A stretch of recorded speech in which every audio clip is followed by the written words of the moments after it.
So welcome everybody to March 2018 edition of EMS Tracks. We've been offline for a while, so it's good to get back online, and it's a really cool day because as you can see in the front of the podium here, this is the first day that we are unveiling our new name of our hospital and our logo. We're now Hennepin Healthcare, but our hospital will remain HCMC. So our speaker today, Chris Calkins, has the dubious distinction of being our first EMS Tracks faculty under our new identity. So it's kind of exciting.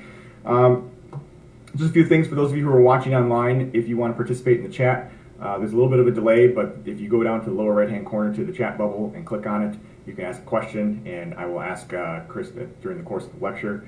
You can also tweet questions with the hashtag EMSTracks, EMSTRACCS. You can email them to our EMSTracks email address as well, or you can email us after the fact, and I'll give them to Chris. So Chris is going to give us a little talk today, Be Safe, Not Paranoid, and he's a colleague of mine at my part-time job in the East Metro, and thoroughly enjoy working with him. And he's the executive director of the Strub Calkins Center for Suicide Research. He's a program director, faculty for an EMS program, and paramedic out at Woodbury with me. And he's been the EMS coordinator for our municipal public safety department and ops manager for the largest private ambulance service in Minnesota, and he's retired from the fire service after nearly 15 years as a firefighter. He does a lot of work here in the state. He serves on the Minnesota Suicide Prevention State Plan Goal 3 Subcommittee, the Minnesota Ambulance Association Wellness and Suicide Prevention Committee, the National Action Alliance for Suicide Prevention Subcommittee on Emergency Responders, which is a federal-private partnership, the National Alliance on EMS Resiliency, and as a peer support facilitator for those who are bereaved by suicide. Chris is certified as an emergency manager by the state of Minnesota Department of Homeland Security, and as a psychological autopsy investigator and college and university suicide prevention specialist by the American Association of Suicidology. Chris became a suicidologist after the suicide death of his wife in 2003.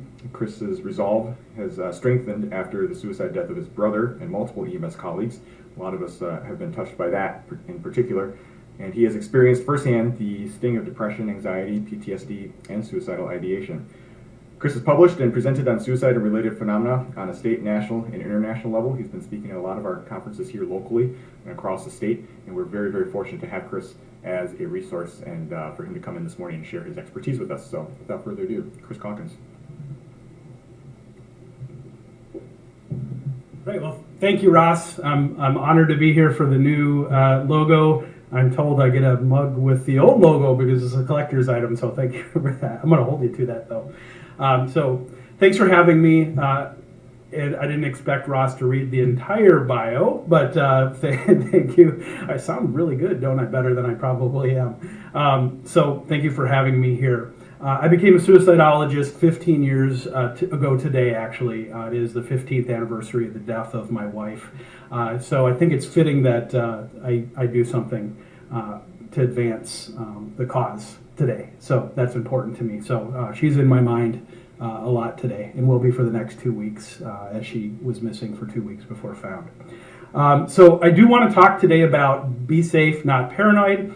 This talk is all about responding to emergency medical calls for people on the suicidality spectrum. So what is suicidality? Suicidality is everything from an ideation to an attempt to a suicide death, which we obviously respond to all those calls as emergency responders on a very regular basis. So that's what this presentation is about.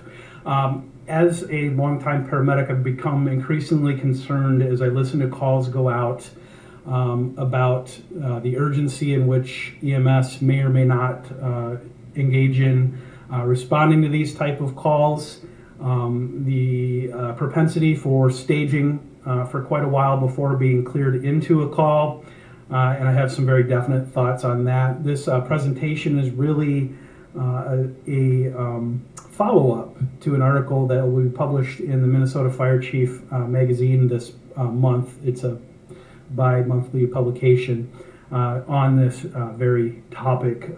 This expands on that a little bit more. I have that luxury. So you heard it here first, right? So as EMS providers, we have it drilled into our head from a very early stage of our career, starting with our instructors, scene safety, right? Gloves on, scene safe. It becomes a mantra. We say it a lot. But what does it really mean, and do we think deeper about that and temper that?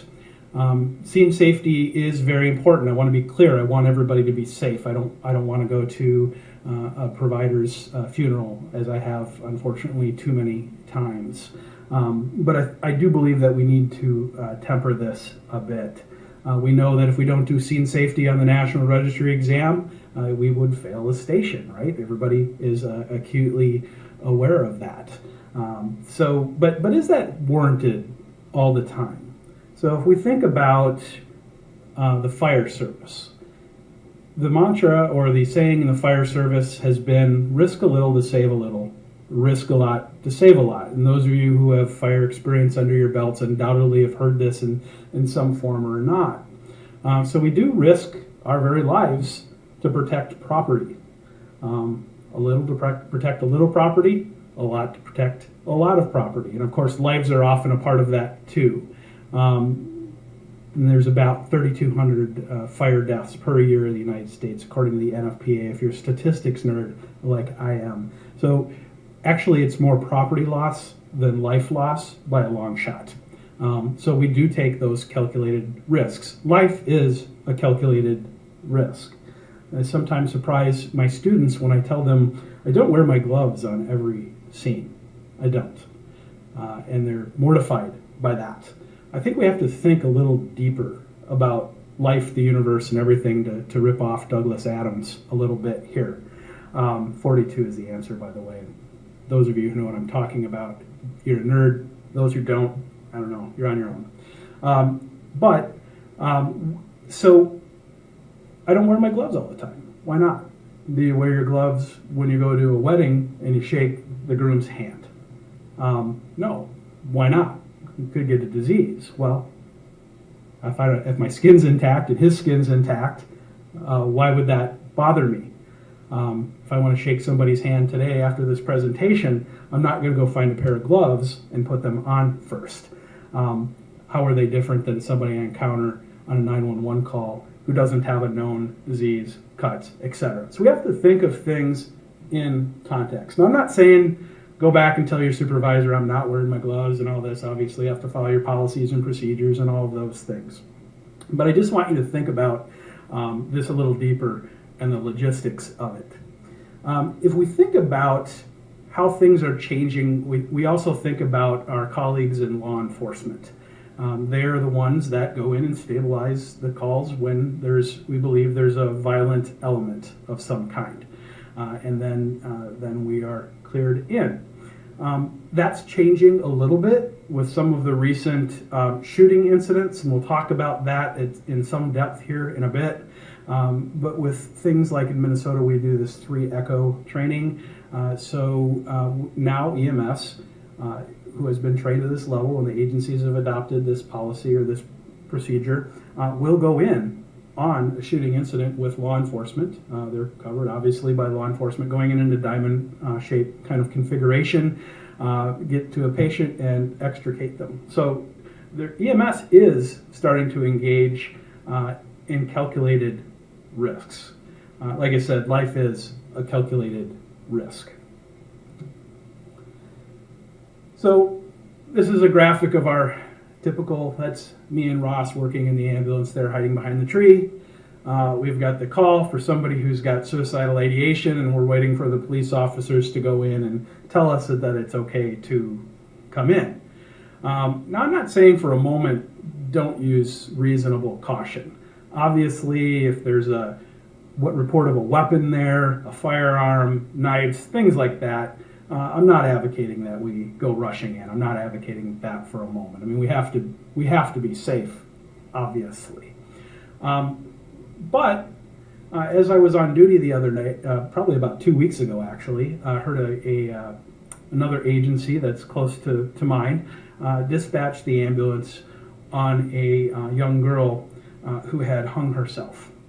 And as I sat there and listened to this call, I heard that the ambulance had to stage and wait for the police to clear them in. The typical kind of dark humor, bear with me, of EMS, that girl isn't going to come off that rope and attack those providers. She's not. Let's be honest about that, right? I mean, she's not a threat to those people. We know that that girl has hung herself. We know that the mother's saying that on the 911 call. What makes that call different than somebody who would maybe accidentally strangle themselves? A while back, there was a couple of, or a young person that accidentally hung himself at a theatrical production. It was deemed that there was horseplay going on, and he accidentally did this. How is that different than the other call? So I want you to think about the stigma of mental illness, the stigma of what suicide is. A research project, or researchers found that on average, nationally, standing by for scene safety delays emergency response, or EMS response, by 4.5 minutes. Those of you who have practiced EMS longer or as long as me know that that's an average. We probably stand by, if we went to median or some other kind of accounting, we know that we spend a lot of time on a scene. I've spent 20 minutes, half hour, 45 minutes pretty easily waiting on a scene. So that's not an uncommon thing. What does the American Heart Association say about this? The American Heart Association says that time of response is definitely tied to success of resuscitating somebody in a cardiac arrest. Many suicide attempts, of course, result in a cardiac arrest, whether it's a hanging, an overdose, et cetera, et cetera. So that is something to think about. In fact, if you've taken CPR a couple of times like I have, you know that the American Heart Association will also tell you for every minute delay to defibrillation in a case where a patient could be defibrillated, that the chance of success of resuscitating that patient goes down approximately 10%. That means pretty much game over after 10 minutes, right? 4.5 minutes, 40.5%. That's a lot of missed opportunity in my estimation. What makes a 15-year-old boy who's overdosed intentionally on narcotics different from a 15-year-old boy who was experimenting with drugs and accidentally overdosed? But I would submit to you that we treat those two different calls very differently in how we respond. Because if we get a hint that there's a suicidal element to it, chances are that we will end up standing by before going into that call. If it's an accident, we won't do that. What makes that different? I think stigma is really the only thing that makes that different. So let's talk about suicide in the United States, because there's a lot of myths floating around out there. And if you listen to the media now in the wake of many of the shootings, you hear the call for people who are mentally ill, they shouldn't have guns, they shouldn't have access, et cetera, et cetera. And while I don't disagree that on the extreme end that's true, I would tell you that that is a myth, that keeping guns from people who have depression or whatever isn't necessarily the solution to prevent murders. It is the solution for preventing suicides. However, we know that means do matter. I'm not really worried about the murders, to be quite honest, and that might be shocking to some people. I mean, I am worried, but I'm not worried, if that makes sense. I'm more worried about the uptick in suicides that will result. So there's 2016 statistics out there, but I'm using 2015 because the CDC says that in 2016, about 45,000 almost suicides in the United States. In the suicidology community, we know that that number is really about 2 to 3 times higher than what's reported. Why? Because of intentional misclassifications, accidental misclassifications. What was a death? Was that an accident? Was it not? You need to get inside that person's head, basically, and find out what their intent was.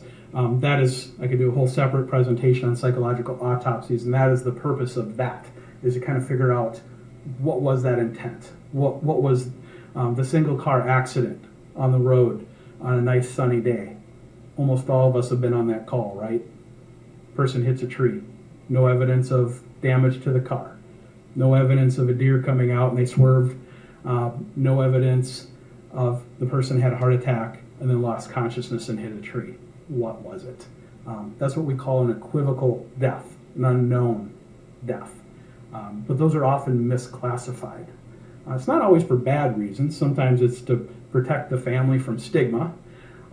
Sometimes it is to help people collect insurance, those kinds of things. When we get to law enforcement misclassification, the research shows that law enforcement officer suicides are misclassified approximately 17% of the time intentionally.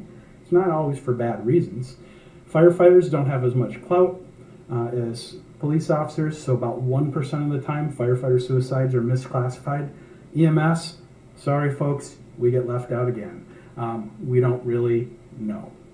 So we kind of get relegated to that side note. We need to look at public safety as a whole.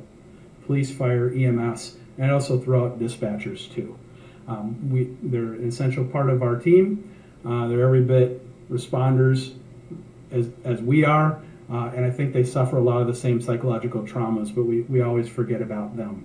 A little harder to track in data and research, which is probably the barrier to why more hasn't been done on it, but we do need to keep them in the front of our minds. We need to help them too. So having said the 2016 statistics, I'm using 2015 because the other agencies, National Fire Protection Association, et cetera, have not released 2016 data. So it's easier for me to compare. So in 2015, over 44,000 suicides in the United States. Remember that I said that's probably 2 to 3 times higher in reality. But we'll just take that on its face and believe that there's 44,000 suicides just for the moment. If we look at traffic accidents, according to National Highway Traffic Safety Administration, you can see there about 32,000 deaths per year. That was the reason that EMS was founded, right? 1966, death disability, the white paper, that was why we exist today. And I think we've done a good job overall with trauma systems and ambulance services and et cetera, and we've really brought that number down, less than suicides. If we look at murders, there's about 15,000. So that means that there's 1/3 of the murders that there are suicides. So if somebody who was suicidal was homicidal, that number would be flipped. And remember, I said suicides are probably 2 to 3 times higher, right? So that's disproportionate. What does that tell us? That tells us that the belief that a suicidal person is going to hurt you is very wrong. That statistically, they're very unlikely to hurt you. But we believe that because somebody perpetrates violence against themselves, that means that they automatically would do it to us. So that is a very misguided belief. 3,200 fire deaths, as I said before. 522 deaths is very interesting to me. That's from the National Oceanographic and Atmospheric Association. That's all the deaths on average per year of hurricanes, floods, tornadoes, hot weather emergencies, cold weather emergencies, lightning strikes, all that stuff on average every year. So think about, just for a second, all the effort that we put into preventing fire deaths, traffic safety deaths, homicides, and severe weather deaths, and how little resources we actually put into suicide prevention. I just want to throw in my opinion on the opioid crisis, since I'm here anyway, and you're my captive audience. I guess you could turn off the computer now, or folks here could walk out of the room, but they're not so far, so that's good. But I do believe that any true plan to deal with opioid crisis has to include a suicide prevention element. I would tell you that while several of those deaths are in fact people using drugs, they're addicted to drugs, it's an accidental death, that there are a large portion of those deaths that are suicides that are probably hidden from our view. So I think a true plan to address opioid crisis has to involve suicide prevention. We just don't know what the extent of that is, but we'd be foolish, I think, not to take that into account. Eisenberg did a study in 2005. He found that people with a mental illness were exponentially more likely to be the victim of a crime than the perpetrator of a crime. I will also tell you that I did do statistics for an unnamed agency because I don't have permission to release their data. But what I did was I took all of the calls for that involved violent patients from the ambulance service, from the patient care reports. I ran them against statistically against where that patient was encountered, whether it was a home, private home, a healthcare clinic, a mental health clinic. I hate having to say mental health and physical health, because to me they're basically the same thing, but I have to delineate those for you. Stigma is powerful. I looked at nursing homes. I looked at all these places. I looked at whether the person was suffering psychosis or not. I looked at whether the person was intoxicated or under the influence of drugs or not. I looked at whether the person was hallucinating or not. And my definition of violence was anybody who didn't necessarily have to hurt the provider, but they provided some kind of resistance or slapped them or spit at them or those kinds of things that would constitute assault legally. What I found was very interesting, and that is, when I looked at sex, male, female too, probably not surprising that males are the ones that tend to be more violent than females, so that was the one that really wasn't a surprise to me.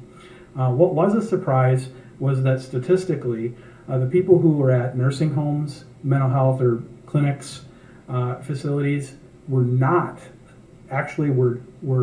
more likely to not be violent than people found in their own home. So homes are statistically the most dangerous place, at least for this one agency. I don't know that I can say that that's externally valid and that's true of every service, so you have to take that with a grain of salt. But in this particular service, I also found that those who hallucinate or who had psychosis were statistically less likely to be violent. And that was a surprise to me. Those who had a chemical substance use of some sort were statistically less likely to be violent than those who did not. So those were really interesting statistics to me. And think about all the time we worry about the person with the mental illness. I'm not saying don't exercise reasonable caution, but we need to be safe, not paranoid. I mean, that's the whole reason I called this presentation that, right? So I want to talk a little bit about the odds, because So Chris, can I ask a question? Oh yeah, In your research, were there any groups where you would caution responders to be more suspicious of violent behavior and exercise what we've traditionally been doing, waiting for code 4 before going into a scene? Right. So, and I'm assuming that question was recorded because you said it and everybody heard it in the audience because you said it on a microphone. Okay. No. Now again, this is one agency, and I would invite any agency out there listening who wants to partner and do a similar analysis with their agency to see if it's true for theirs too. I would love to repeat that research and even publish it and really get to the meat of that. So again, you have to take this with a grain of salt because the call volume isn't necessarily as high as, like, say, Hennepin counties would be. But no, nothing except for being male and being in your own home. Those are the only two things that I could find. That's it. So that was amazing to me. I would love to do that on a bigger scale, a bigger service, that we could see if it still bore out with larger numbers. I think that's an important question that desperately needs to be answered, because it could remove a lot of stigma, depending on what we find, or it could increase our caution, could allow us to zero in on certain situations where that caution is warranted, but for a valid reason, not just because of a gut feeling. I've learned a long time ago that in research, sometimes you find things that you didn't think. And you have to keep this objective open mind. I've gone into research and found out, oh, that's not the way I believed at all. But good researchers have to acknowledge that and go with whatever the results are, right? You can't bring your biases into that. So did I answer your question? Okay. So the odds. What are the odds? How many people who suicide, and I don't say commit suicide, notice that, because I don't believe that the word commit denotes a sin or a crime. Suicide is not a crime anywhere in the United States except for one place. That is the U.S. military, Uniform Code of Justice. 20 suicides a day of active military and veterans, one of the highest populations, where attempting suicide is illegal. I don't think that that's working well. They need help. People need help, not to be arrested. Not that the military does. I've done some psychological autopsies on veterans and et cetera, and talked to some of the military people. They're quick to say, well, we don't really enforce that law. What the fact is, the law exists. So I think that prevents people from getting help. And I can't tell you how many veterans and active military I've talked to that go outside the conventional military system to get help, private pay, or pay out of their own pockets because they don't want the word to get back to the military. So I think that's a big barrier. I think we need to address that. If we could do one thing for military suicides, if I got to pick one, I think the first thing I'd do is make that law defunct. Just take it away. See what happens. What do you have to lose, right? If you're not enforcing it anyway, take it off the books. Could remove the stigma. But I digress a little bit. So let's look at the suicides in the United States. Of the 45,000 suicides, there are 2% of those suicides where somebody is murdered and then the person who murders them kills themselves. 2% of that almost 45,000 people. Statistically, small number of people. If we go to mass murder suicides, a mass murder kind of defined differently depending on who you talk to. The most common figure used is four or more murders, and then the person kills themselves. That happens in 0.5% of suicides. Now, I do want to point out that the majority of people who engage in mass murder statistically do kill themselves. That is true. So I want to acknowledge that right up front. But not everybody does kill themselves. I would say those people are psychologically different. The profile is different motivations, different reasons. So that's an important thing to acknowledge. I once sat in an audience of a man who was a nationally recognized EMS expert, not from Minnesota. But he told the audience of over 1,000 people basically that the next active shooter, the suicidal person in your ambulance is the next active shooter. So active shooters statistically are more likely to die by suicide. But people who suicide are statistically extremely unlikely to mass murder. So that's not a two-way equation. It doesn't work that way. I approached the man after the conference, introduced myself, and said, I'm worried. I'm worried that everybody who walked out of this conference today was left thinking that that suicidal person in their ambulance is the next murderer or mass murderer. Offered to help him craft his message. Of course, no call, no communication. But those are the things that we hold on to, right? EMS loves the drama, loves to say things. So your odds of being the victim of a murder-suicide, 0.001%. You personally, everybody listening to this. That is your statistical odds. Now, does this mean that you shouldn't prepare for being the victim of a murder-suicide or mass murder-suicide, that you shouldn't prepare for a school shooter or whoever, active shooter of some sort? Of course not. You'd be really stupid if you didn't prepare for that. We prepare for a lot of things that are statistically improbable, and we'd be stupid if we didn't do that. Severe weather stuff, right? What did I say, like 500 and something deaths? But we prepare for that. And that's a statistical drop in the bucket. But I'd say you're dumb if you don't prepare for bad weather and injuries too. So I'm not saying we don't prepare for it. I'm just saying be safe. Don't be paranoid about the whole thing. So in the bottom right-hand corner is a book that is very thought-provoking. It's by Thomas Joyner, who is a very noted suicidologist. And he's proposed a theory. And I've got a backlog of research, but one of my research projects is to prove or disprove the theory, apply it and try to prove or disprove it. But what Thomas Joyner says is that people who die by suicide are actually have more in common with people who, or I should spin that around, people who murder suicide have more in common with people who suicide than people who just murder.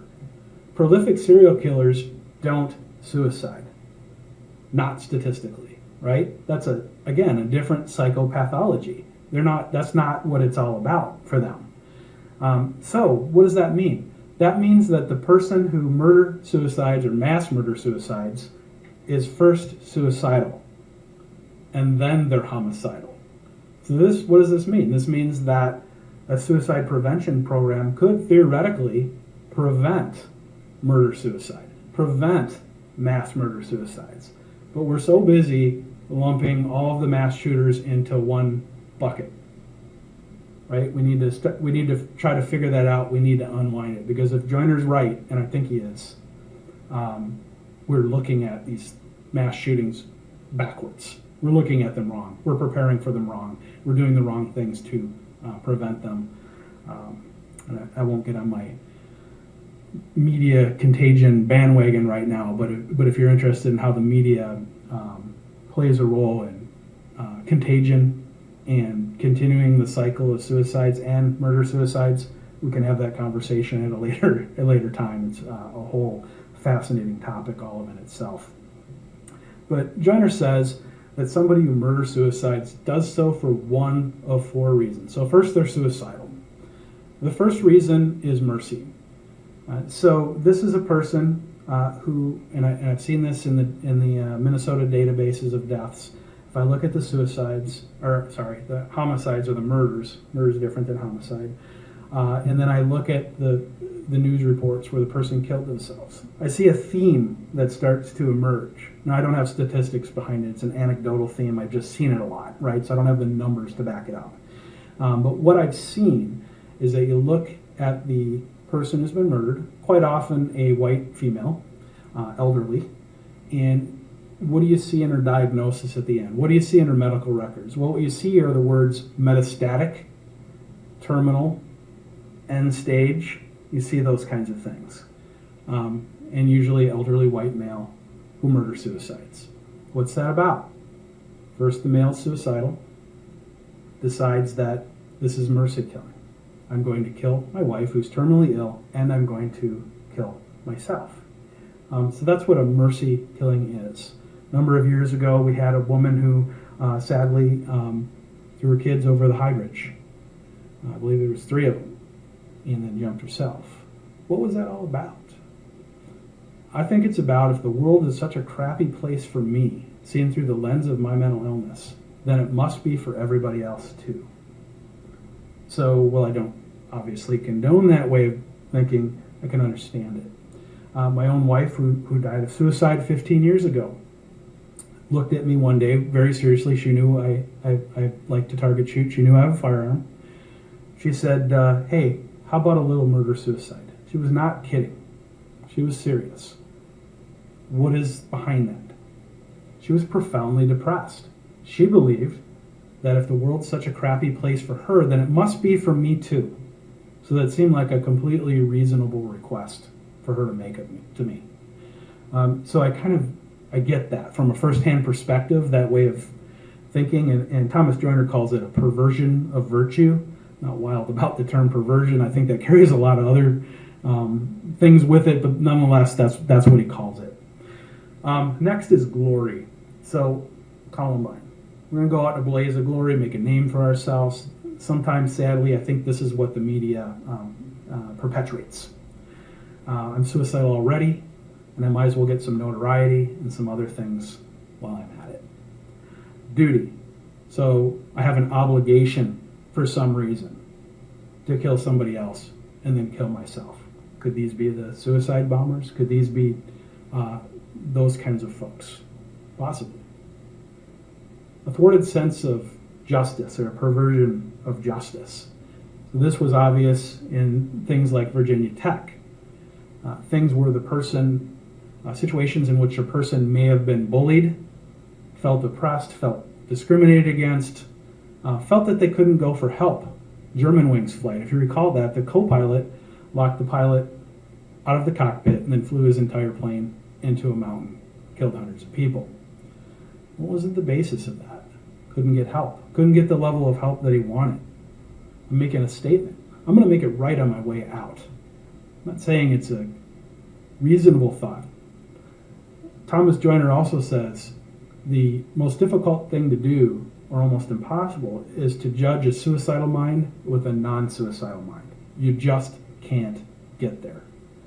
So it's a very difficult thing because everybody else looks at it and says, it doesn't make any sense. Well, I'm betting your brain's fairly intact, or even if you have a mental illness or depression like I do, we're not that far down the road. So I still can't get there, right?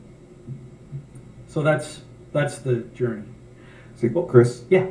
So question, this might be a little off topic, but one, how many of these are successful, and is there a point where there's a call for help and there's intervention is available, and then if we get involved in that type of call intervention where it's not successful, what do you say to these patients? Right. What do you mean by successful? That the murder-suicide is, they managed to complete what they set out to do. Sure. And I try to avoid successful and complete those because language is powerful, and obviously you wouldn't know that because you're not a suicidologist on the forefront. But somebody who's killed themselves or has had a fatal attempt is what I would call it. What do you say to them? Boy, that's very difficult. You empathize. I can see that you're in pain.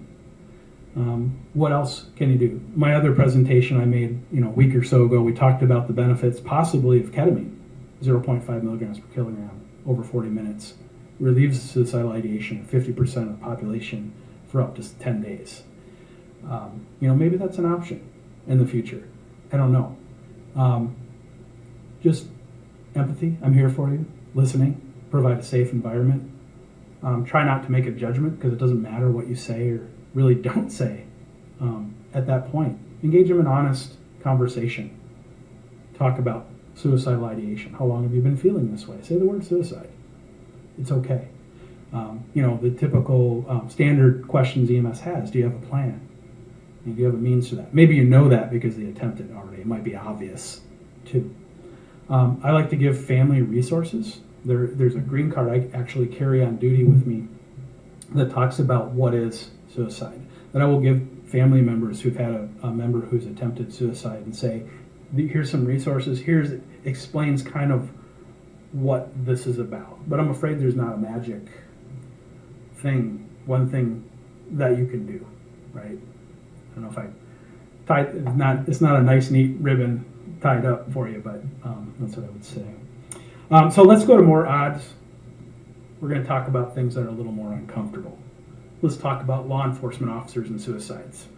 So, on average, law enforcement officers are likely to die by their own hand 3 times as much more likely than by somebody they encounter on a call. So that's a staggering statistic.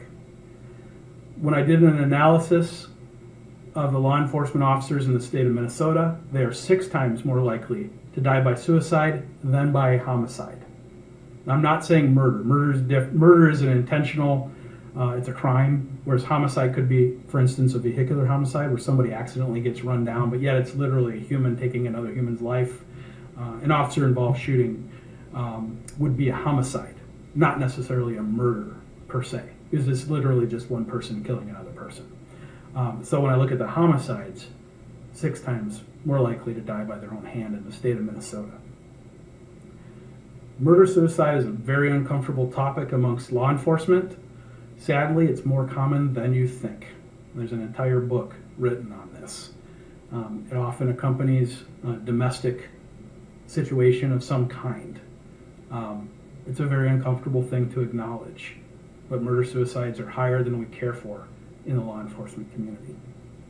When we get to firefighters, a fire department is 3 times more likely to lose a firefighter by suicide than they are any other line of duty death. So that's quite a staggering statistic. If I look at my Minnesota data, a firefighter is 67 times more likely to die by suicide than by homicide. Look at EMS. Nobody's done research on the national-wide sample. People don't understand what EMS is. That's part of my mission. I present at the International Association of Suicide Prevention in New Zealand in May, and one of my sessions is fire and EMS service for the serious suicidologist. Because if you're going to study us, you better understand the difference between an EMT and a paramedic. But the suicidology community doesn't, by and large, understand that quite yet, I don't think. So, but then I have the EMS people who want to study suicide who really don't understand suicidology. So I need to bridge that gap. I've got a foot in both worlds. I need to bring those folks together. And we've done that. We're starting to do that with all these alliances that I'm on. So we don't know an EMS yet, but we need to find out. If I have anything to do with it, we will. In Minnesota, I did look at it. So single role EMS, 12 times more likely to die by suicide than be a victim of homicide. So that's quite a staggering statistic too. So that's twice the number of law enforcement. Any correlation or reasoning here by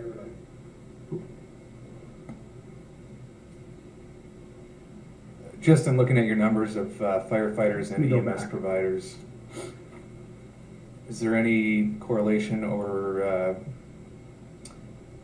data, I guess, per se, to explain the difference between firefighters and EMS providers, or could those essentially be lumped together if they're a fire/EMS service? Yeah, that's a good question. I'm actually, that is part of the thrust of my dissertation that I'm in the process of finishing. So what I've done is taken the death records in Minnesota 2001 to 2016.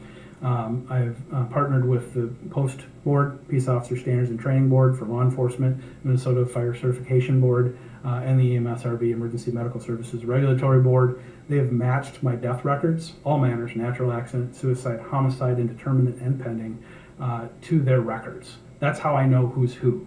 That's how I know who's certified to what level, in many cases, what agency they belong to, etc. So I don't know that question right now, but I'm working on it. And because I'm also looking at the influence of dual trained people versus single role. So if you've, like a person like yourself who has fire experience, does that add an extra layer of something on top of it in addition to your EMS duties? Is being a law enforcement officer on top of working for an ambulance service put an extra layer of something? I don't know. So you're a very smart question. I'm working on it, is the short answer. All right, so let's talk about chemical suicides, detergent suicides, hydrogen sulfide. So this is where the classic scenario is somebody mixes a concoction of household chemicals together. The scenario usually goes, oh, it's in their car. They put a note on the window, don't open the door, there's poisonous gas, et cetera, and they die of suicide. So this is the thing that's going around. Has it happened? Yes. Have we upplayed this and made a bigger and really over dramatized it? Yes, very much so. So where did it all start? It started in Japan. That's where the first chemical suicides were documented. From 2006 to 2011, 2,506 chemical suicide deaths in Japan. In Japan, there were 64 secondary exposures, so other people were exposed to the hydrogen sulfide gas. 16 of those 64 were emergency responders. Nobody died. Zero. Not one person died secondary exposure. It's important to know. So let's go to the United States. So there were 30 deaths in the United States from 2008 to 2010. That is what the researchers have reported. So keep that number in mind. 30 deaths in the United States. Let's go to Minnesota. January 10th, 2013. Minnesota Joint Analysis Committee, or Center, rather, put out this warning. So this is just a cut and paste of the actual warning that anybody can find on the, it's interesting, it's stamped for official use only, confidential, all that stuff, but this is publicly available. Any citizen can Google it in 2 seconds flat. So I don't really have a compunction about putting it up because anybody can get it. So if a 10-year-old can get it, I can put it up here, is my opinion. So situational awareness. chemical suicide, first responder safety information. So, put out on January 10th. The day before, there was a legitimate chemical suicide in Minnesota. This is what I would call an error of recency. Something happened, let's do something about it, let's put out a warning. Okay, but then I think embellishments happen. So what we say here, what they said was 10 instances of chemical suicide reported in the last 18 months, with 2 reported in the last 2 months. So that's what it says. So what's the truth? So I went through the death records because I have them. And I looked from 2001 to 2016 for Minnesota. Only 4. Because you can't tell me that there were 33% of the entire chemical suicides reported instances were in Minnesota. 33% of the entire nations. I get really concerned about this because these are the people that we look to for guidance, to advise us and give us intelligence information about what's going on. And so, granted, there may be something I'm not privy to or something I don't know.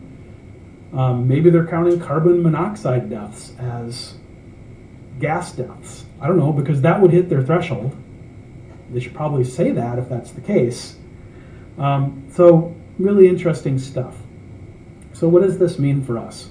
Recently I had the honor of presenting at the Time Critical Conference up in Fergus Falls, their EMS conference, and I watched Kirk Hughes, who's the director of the Poison Control Center, do a presentation, and I was lucky enough to have a conversation with him afterwards.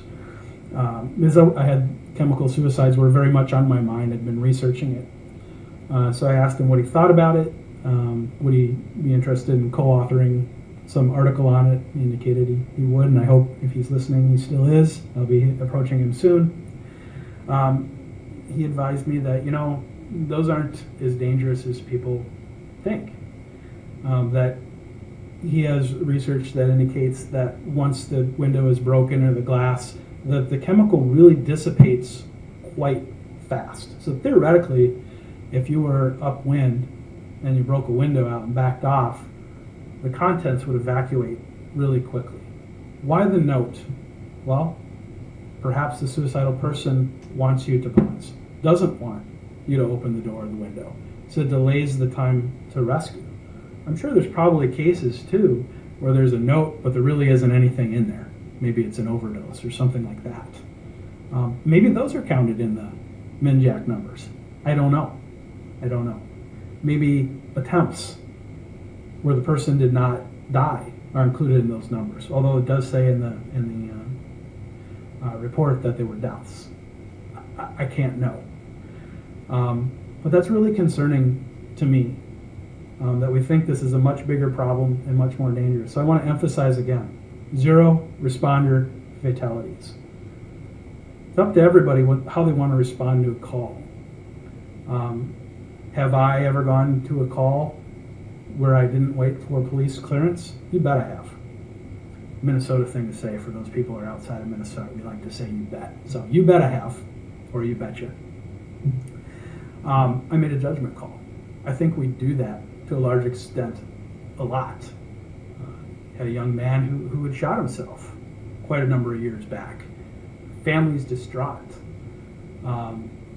We're right down the street. We're all over the call. I mean, like 2 blocks away. Just in the right place at the right time, I guess. Family's outside. We could even see them. They're waving us down. Imagine if we were to go down the street and say, we got to wait for police to call us in, right? I mean, they're basically running towards us, the part. When I was a manager for a large ambulance service, I actually had a crew do that, where there was a call for somebody who was unresponsive due to, as a pregnant person, and the person was concerned there was a mental illness element. And they parked 3 blocks down and waited for police to come in. The family came up to the side window, knocked on it, and said, hey, she's over here. They said, we have to wait for scene safety. We can't go in until the scene's clear. Let's think about this deeper. Could it be that the person unconscious is going to hurt them? I doubt it. Who would the scene safety be for? Probably the people knocking on your window. It's too late now. If you're really that concerned, you should have parked across the street, someplace where you weren't seen, etc., etc. It was interesting. The person filed a union grievance on me. I never disciplined the person. All I told them was, you should think about doing that. So apparently, to grieve something, you actually need to have suffered some kind of ill consequence other than a supervisor saying, I don't think that was a good move. But I don't think that's an isolated incident. I think that happens a lot. Where's common sense in all this? And how are we responding to these calls? And why are they different when it's a 16-year-old who's overdosed intentionally versus not intentionally? Again, I'm not saying that if there's weapons in there or you suspect there's knives, guns, things like that, that you shouldn't go in, or violent people, that you have those hints. I'm not saying we should not stand by on but I think we shouldn't stand by on every call. And then sometimes we go lights and sirens to a call, hurry up and wait game. Did this just last week at my own service. Person who had attempted, or they didn't attempt suicide, they were suicidal. Went lights and sirens to the call, parked around the corner, waited for 45 minutes, and then was canceled anyway. What if I'd taken a family of 5 out on that response to that call? So there's the other side of that too. We just need to be more reasonable about these types of things. Of course, in every presentation, what I say must be supported by research, or it isn't worth the paper that it's written on, or the electrons that it's written on, I guess. So I do have plenty of references. Happy to provide them to anybody. Of course, there's things inevitably that come up that I didn't think I was going to say that I can support with references. If you're curious or need that information, maybe you're working on a project, a paper, or whatever, feel free to reach out to me. I'd love to help you with that. That's part of the mission of our non-profit. This is our nonprofit's URL, so visit us.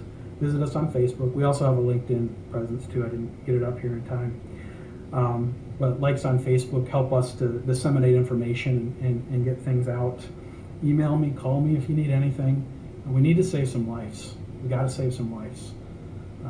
I'm tired of going to funerals with people I love, people I've worked with.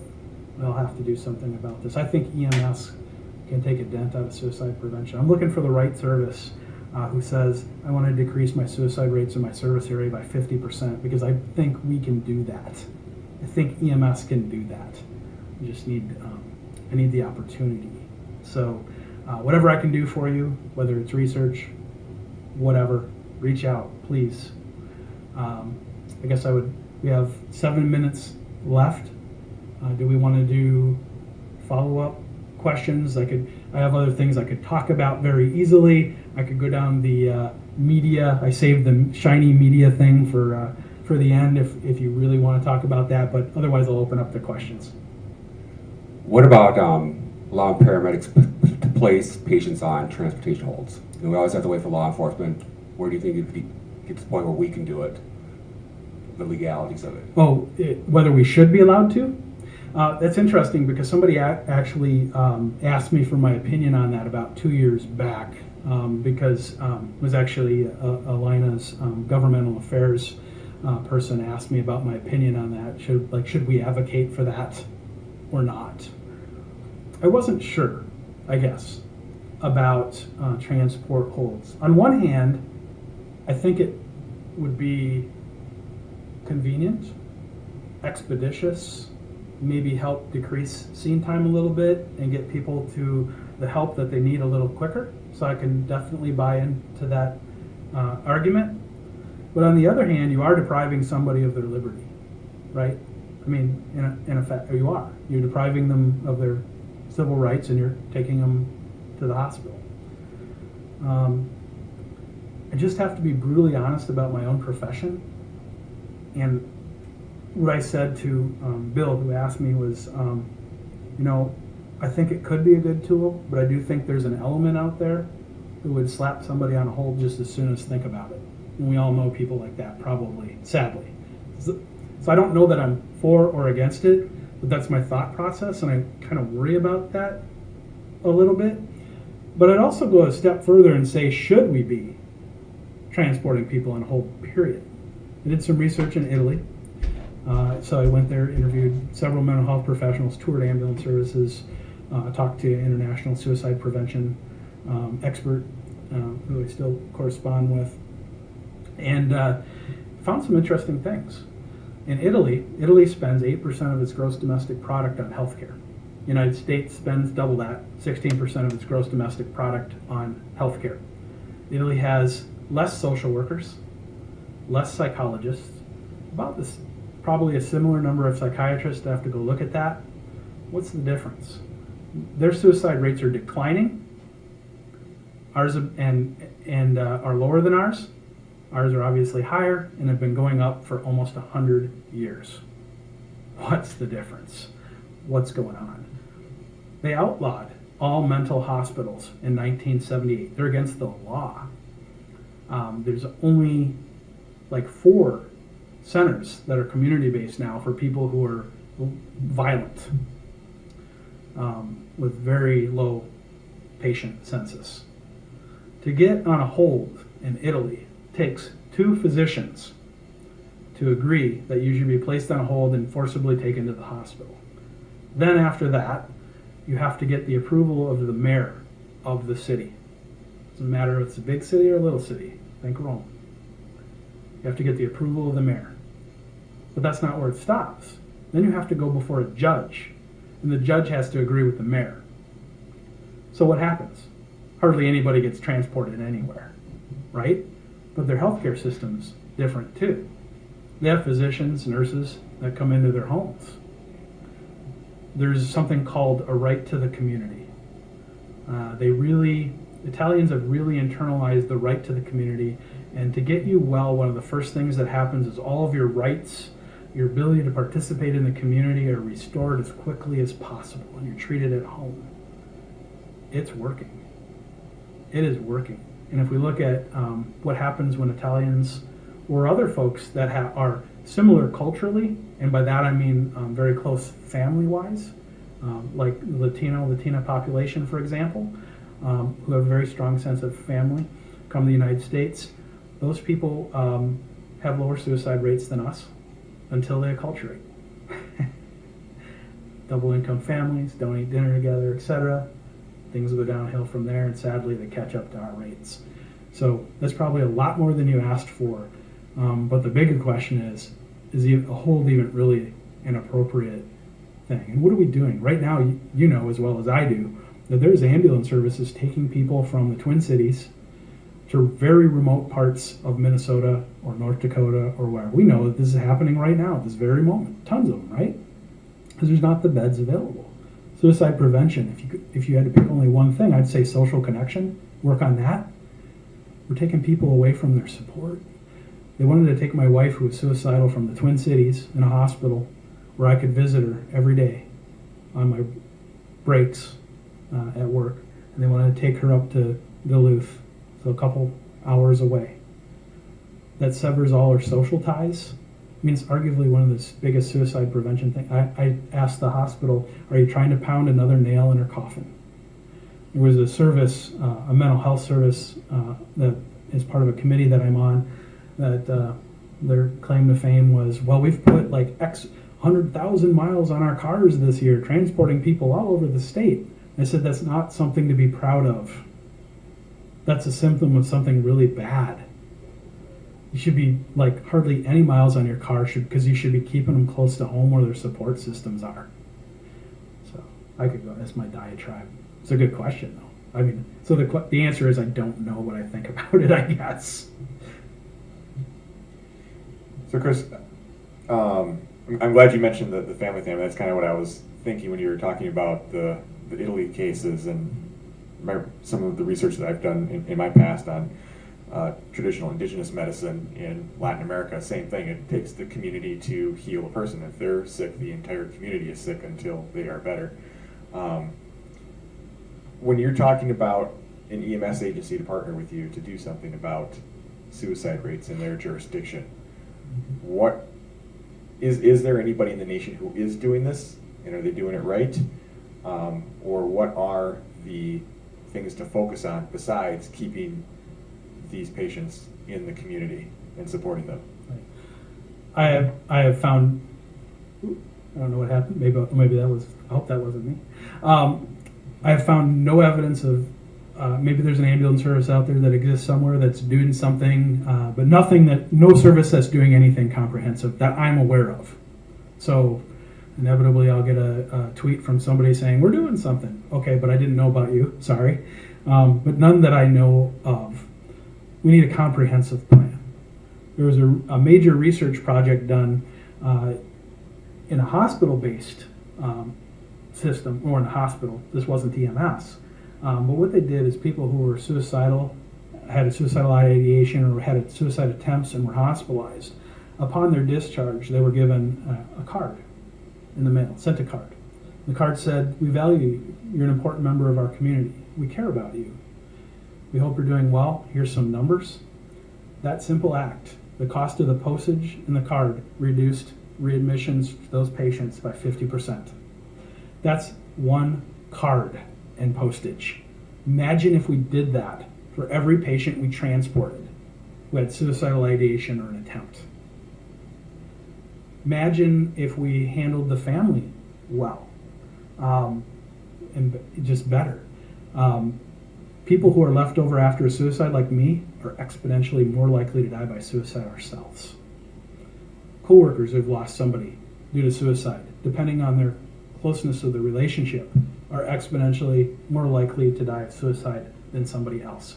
So from a managerial perspective, if it's a suicide in your agency, how you respond to that afterwards could help prevent the next suicide in your ranks or somebody else's ranks. We're a tight-knit community. Just because it was a Hennepin County paramedic and I don't work here doesn't mean I didn't know them, wasn't friends with them, right? That still impacts me very heavily. But the general public, how we take care of those families, the resources we give them. So we have intervention, or prevention, which we could argue all day long that I don't think EMS does as good a job as it could. We have the intervention, which is probably what we're the best at, right? Something happens, let's get shiny lights there and let's do something. And then this postvention piece. And what people need to internalize is postvention is prevention. And I have lots more ideas. Those are just two, and I know we're up against the time crunch, so I want to be respectful of that. Thank you. We didn't get any questions from online, but I want to sincerely thank you for sharing your experience, your expertise, and spreading this very, very important message, and look forward to having you back again. Yeah, thanks. Thanks.